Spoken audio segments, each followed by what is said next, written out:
काश अनपढ़ ही होता। शंकर दयाल पेशे से तो वकील थे, जो सरकारी मुलाजिम न थे परंतु बुद्धि के तेज व्यक्ति थे, इसीलिए अच्छा खासा कमा लिया करते थे।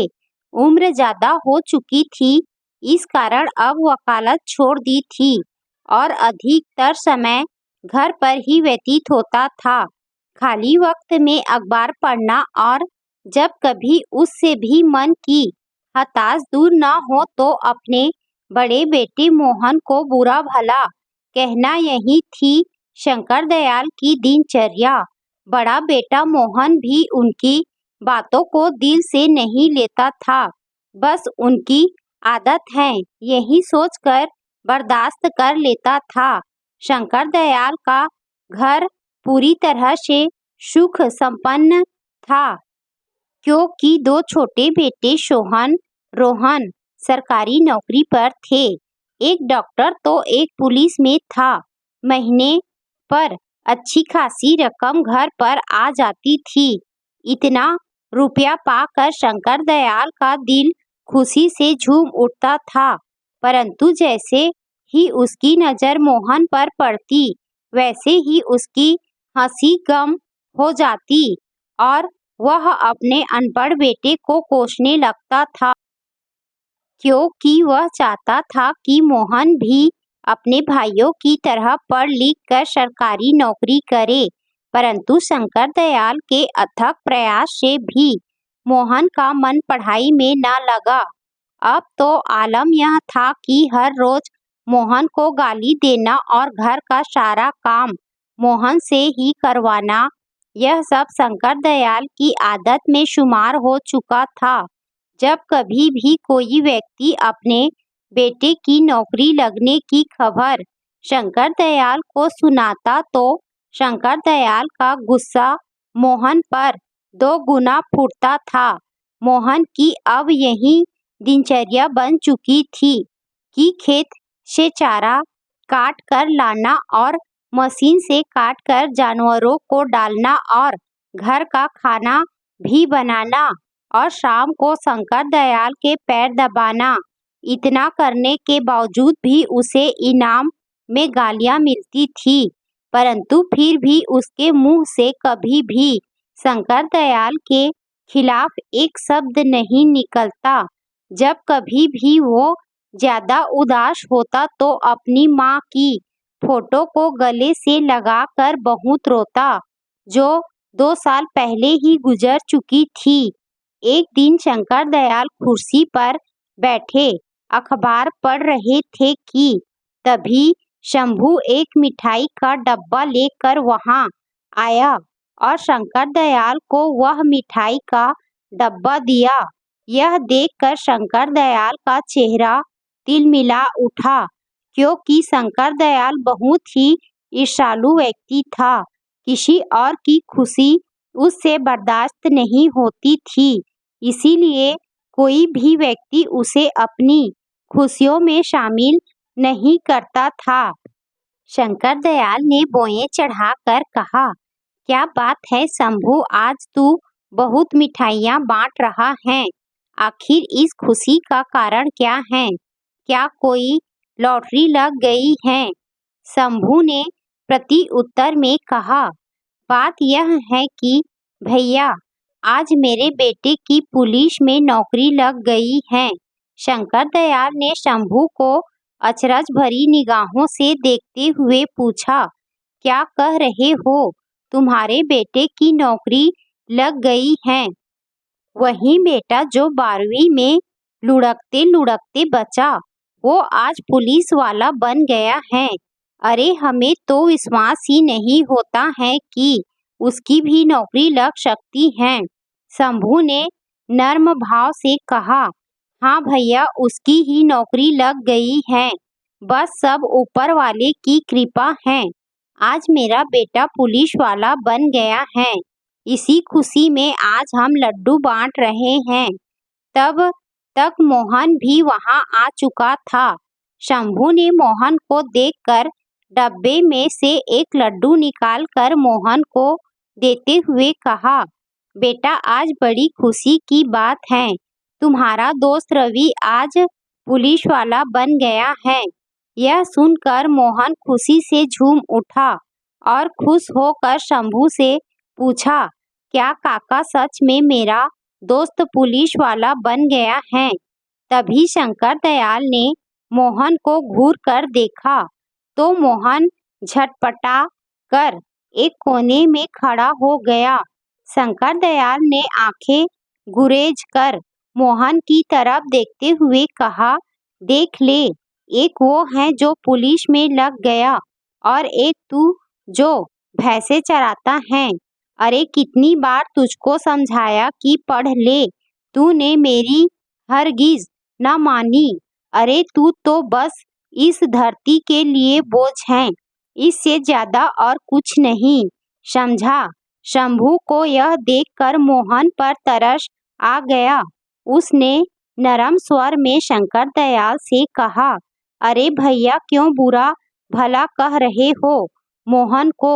अरे उसका मन पढ़ाई में नहीं लगा तो नहीं लगा, इस तरह आप इसे बुरा भला क्यों कहते रहते हो? आप अगर मेरी मानो तो आप ना मोहन की शादी करा दो, घर में बहू आएगी तो आपका भी ख्याल रखेगी और मोहन का भी ख्याल रखेगी। शंकर दयाल ने मोहन की तरफ देखा और फिर शंभू से कहा, अरे इसे अभागे को कौन ब्याहेगा अपनी बेटी? इससे शादी करने से पहले वो अपनी बेटी को जहर ना दे दे। शंभू ने प्रति उत्तर में कहा, अरे क्यों नहीं, हमारे साले की बिटियां हैं, रज्जो, आप अगर राजी हो जाओ तो रिश्ते की बात चलाएं। शंकर दयाल ने शंभू की बात को नकारते हुए कहा, नहीं नहीं, वो तो बिल्कुल अनपढ़ है और मैं इसी एक अनपढ़ को बड़ी मुश्किल से बर्दाश्त कर पा रहा हूँ, उसे कैसे कर पाऊंगा? शंभू ने जवाब दिया, अरे आप भी कमाल करते हो। अब मोहन जितना पढ़ा लिखा है उतनी ही पढ़ी लिखी बिटिया मिलेगी। मेरी मानो तो फिर एक बार सोच लो, बिटिया बहुत कमेरी हैं, घर का सारा काम अकेले ही कर लिया करेगी। शंकर दयाल ने कहा, अरे ऐसे तो इसका ब्याह कब का हो चुका होता। अरे हम अपने घर में अनपढ़ लोगों को तो बिल्कुल भी बर्दाश्त नहीं कर पाएंगे। और तुम इसकी चिंता छोड़ो, ये तो है ही धरती का बोझ, पड़ा पड़ा खाता रहता। कभी कभी तो हमें लगता है काश ये हुआ ही ना होता तो मेरे दिल को बड़ी तसल्ली मिल जाती। शंभू ने शंकर दयाल को समझाते हुए कहा, ऐसे मत बोलो, लड़का सयाना हो चुका है, कहीं आपकी बातों में आकर कुछ उल्टा सीधा कर लिया तो? शंकर ने जवाब दिया, अरे कर ले तो जाएगे तो क्या फर्क पड़ेगा हम पर? अरे हमारे तो दो पट्टे कमा रहे हैं, अरे कल मरे तो आज मर जाए, कम से कम धरती का बोझ तो कम होगा। शंकर दयाल की एक एक बात मोहन को अंदर तक तोड़ रही थी। आज उसकी हिम्मत जवाब दे चुकी थी। आज उसने अपने जीवन को खत्म करने का अंतिम निर्णय ले लिया था। आज उसने एक बड़ी सी रस्सी ले ली और चारा लेने के बहाने से घर से निकल गया और खेत पर खड़े नीम के पेड़ पर उसने फांसी लगा ली। जब रात अधिक हो गई और मोहन घर वापस नहीं लौटा तो शंकर दयाल ने आस पड़ोस में पता किया। पता करने पर पता चला कि वह खेत में चारा लेकर वापस ही नहीं आया था। अब शंकर दयाल खेत पर गए। वहां वह नीम के पेड़ की तरफ देखकर सन्न रह गया, क्योंकि नीम के पेड़ पर मोहन की लाश झूल रही थी। गांव के लोगों की भीड़ एकत्रित हो गई और वहां उपस्थित लोगों ने मोहन की लाश को नीम के पेड़ से उतारा और उसका क्रियाकर्म परंतु इतना कुछ होने के बावजूद शंकर दयाल पर इसका कोई प्रभाव नहीं पड़ा। वह पहले की तरह ही जिंदगी जीने लगा। वक्त धीरे धीरे गुजरता गया। अब उसके दोनों बेटों की शादी हो चुकी थी। जो बेटा डॉक्टर था उसकी पत्नी भी डॉक्टर, और जो बेटा पुलिस में था उसकी पत्नी पुलिस वाली। समय के साथ साथ शंकर दयाल की उम्र काफी ढल चुकी थी। उसके हाथ पैर उसका साथ नहीं देते। कोई भी काम करने पर उसकी हाफी फूल जाती। बड़े बेटे ने शहर में एक अस्पताल खोल लिया और दोनों मियाँ बीवी शहर में रहने लगे। कुछ दिनों बाद छोटे बेटे की भी पोस्टिंग दूसरे शहर में हो गई, तो उसने अपनी पत्नी की भी पोस्टिंग उसी शहर में करवा ली। अब दोनों ही मियाँ बीवी जाने की तैयारी में जुट गए। तभी शंकर दयाल वहां आकर के अपने छोटे बेटे रोहन से कहा, बेटा, बड़े बेटे और बहू तो हमें छोड़कर चले गए। अब तुम लोग भी जा रहे हो। अब हम अकेले यहाँ कैसे रहेंगे? बेटा, ऐसा करो, हमें भी अपने साथ लेते चलो। रोहन ने प्रति उत्तर में कहा, बापू, आप जानते तो हैं, शहर का वास्ता है। अभी लोग खुद किराए पर रह रहे हैं और आपको कैसे रखेंगे? वैसे भी बापू, हमारे पास ये इतना बड़ा घर, इसे किसके हवाले छोड़कर जाएंगे? शंकर दयाल ने निवेदन किया, बेटा, इतने बड़े घर में मैं अकेला रहकर क्या करूँगा? अरे, मुझसे तो कुछ किया भी नहीं जाता है। मेरी देखभाल कौन करेगा? रोहन ने शंकर दयाल को समझाते हुए कहा, बापू, आप चिंता मत करो। मैं इस घर को बेचकर शहर में एक नया घर ले रहे हैं। बस वह यहाँ ये घर बेचेंगे और वहाँ नया घर खरीद लेंगे। हाँ बापू, ये ही 2-4 दिन में सेठ इस घर को खरीदने आएगा। आप घर के कागजात पर साइन कर देना और सेठ से 3 लाख रुपए भी ले लेना और शहर चले आना। और जब शहर पहुंच जाओ तो ये रहा मेरा नंबर, हमें कॉल कर देना। मैं तुम्हें लेने आ जाऊंगा। आप चिंता मत करो, बस 2-4 दिन की ही तो बात है। और फिर रोहन शंकर दयाल को अपने गले से लगाता है और उनके पैर छूकर वहां से चल जाता है। आज इतने बड़े घर में शंकर दयाल अकेला था। जब उसे भूख लगी तो उसने रोटी बनाने के लिए आटा गूंथा। बूढ़े हाथों में इतनी जान कहाँ थी कि जो आटा भी सही से गूंथा जाए। आज उसे अपने बड़े बेटे मोहन की याद रह रह कर आ रही थी। यादों का सैलाब जब ज्यादा हो गया तो उसे अपनी आंखों के सामने मोहन का अक्स नजर आने लगा। वो मोहन का आटा गूंथना और रोटी बनाना, एक एक करके सभी दृश्य उसके आंखों में तैरने लगे। उसकी बूढ़ी आंखों में आज आंसू छलक उठे और मन से सिर्फ एक ही आवाज निकल रही थी कि काश आज मेरा अनपढ़ ही होता, तो उसकी शादी होती और एक अनपढ़ बहू इस घर में आती। कम से कम वो अपने घर में तो रहती और खाना बनाती। मोहन मेरा घर का सारा काम करता और मैं पहले की तरह ही कुर्सी डालकर बैठे अखबार पढ़ता। परंतु अब सपनों को देखने से होने वाला क्या है? जो कुछ उसने किया आज वो उसके सामने था। 2-4 दिन यूं ही गुजर गए और वो दिन भी आ गया जिस दिन सेठ ने रुपए देने के लिए कहा था। सेठ ने घर के कागज पर साइन करा लिए और शंकर दयाल को 3 लाख रुपए दे दिए। रुपए मिलते ही शंकर दयाल शहर जाने की तैयारी कर ली और शंकर दयाल ने रोहन को फोन करके सब बता दिया कि वो बस स्टैंड पर उसका इंतजार करेंगे। कहे मुताबिक शंकर दयाल वहां पहुंच गए और बैठकर रोहन का इंतजार करने लगे। तभी वहां रोहन आ गया और शंकर दयाल के पास आकर कहा, बापू आप पैसे लाए हो ना, मुझे दे दो। वो जो मैंने नया घर खरीदा है उसका मालिक अभी रुपए मांग रहा है। अगर मैंने उसे अभी रुपए नहीं दिए तो वो अपना घर किसी और को बेच देगा।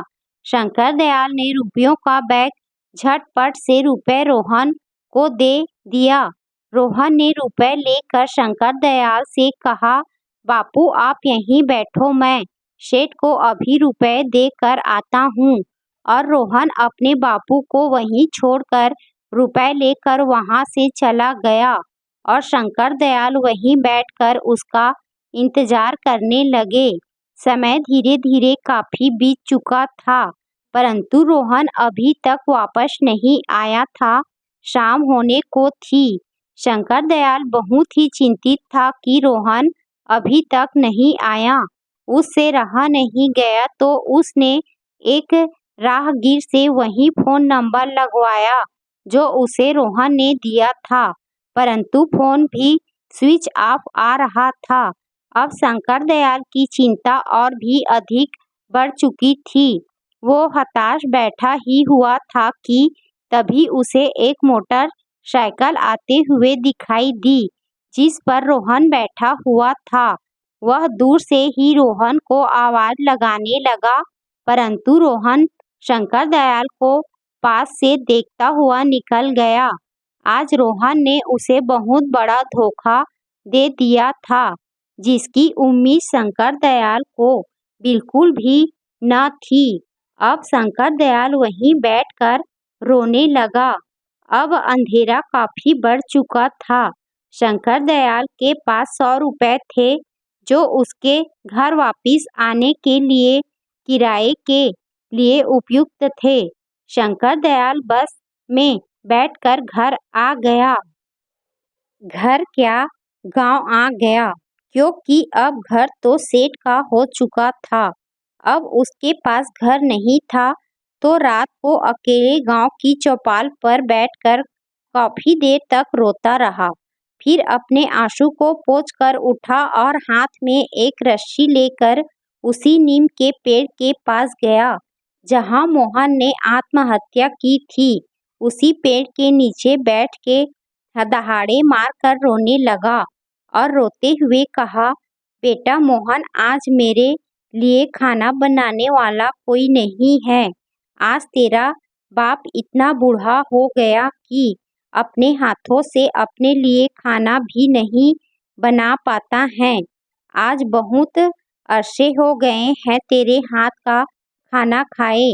आज फिर तेरा बाप तेरे हाथ का खाना खाना चाहता है। खिलाएगा ना बेटा? आज तेरा बाप तेरे घर खाना खाने आ रहा है।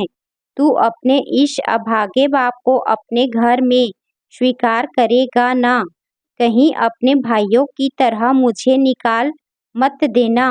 इतना कहते कहते वह फूट फूट कर रोने लगा और अंत में उसी नीम के पेड़ पर रस्सी डालकर फांसी लगा ली। 5-6 मिनट तक वह फड़फड़ाया और फिर एकदम शांत पड़ गया। उसकी गर्दन नीचे को लटक गई और वह अंतिम धाम को चला गया।